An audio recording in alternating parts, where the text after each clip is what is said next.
Landon, you started off today by saying that when all of this started, your thought was, why don't I just shut up and listen? and you've been doing a lot of listening so far, and I'm curious, what's going on inside of your brain hearing all of this? A lot. Your point was really well taken, Scott, early. With the Drew Brees comments, you felt dumb. I didn't know what Juneteenth was until 2 weeks ago. And I'm a 38-year-old. I didn't graduate high school, but I consider myself relatively educated. And it goes to, I think, another point that Howard brought up, which was there's overt racism that was, we'll say, that has improved, although it's clearly still not gone. But I think as big of an issue is the sort of unconscious or subconscious racism that happens. And part of that is I never learned that in school. How did I not learn what Juneteenth was in school? Why am I not being taught that? Why am I not, maybe I'm not asking the right questions, right? Or maybe in my case, it probably wasn't relevant because I've been around people of color my whole life. So it never occurred to me. But to me, this comes down a lot to education. So I'll just tell you a story. When I moved to Redlands in 6th grade, my twin sister and I went into a new classroom, obviously, and there was a girl in the classroom that had epilepsy.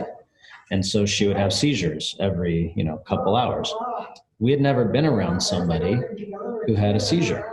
And so my sister and I would freak out at first when that happened. Nobody in the class would flinch at it because they were used to it and they were exposed to it and they were educated about it. And so I think a lot of the racism probably comes just from a lack of education, and it starts with parenting. It starts in our schools. If you're taught early, and this is one of the questions I actually have for everyone here, if you're taught early or exposed early to people of color or people that are gay or lesbian or people who have mental disabilities or physical disabilities, then it becomes less shocking or as you get older. And I guess my question is, how do because my wife and I have had this discussion a lot. I have a 4-year-old, a three-year-old this weekend, and an 18-month-old. How do I speak to them about what's going on? They don't know. They don't watch TV. They don't know. But should I say anything? Do I speak to them about it? And if so, what do I say? Because I don't want them growing up, we live in, James, this, we live in Del Mar. It's predominantly white. They're going to go to a predominantly white school. Yes, we will travel with them, but they're not going to be exposed to people of color as much as I would want them to be, like I was growing up. So how do you manage that? How do I speak to them to help educate them? Yeah, I think that's a great question.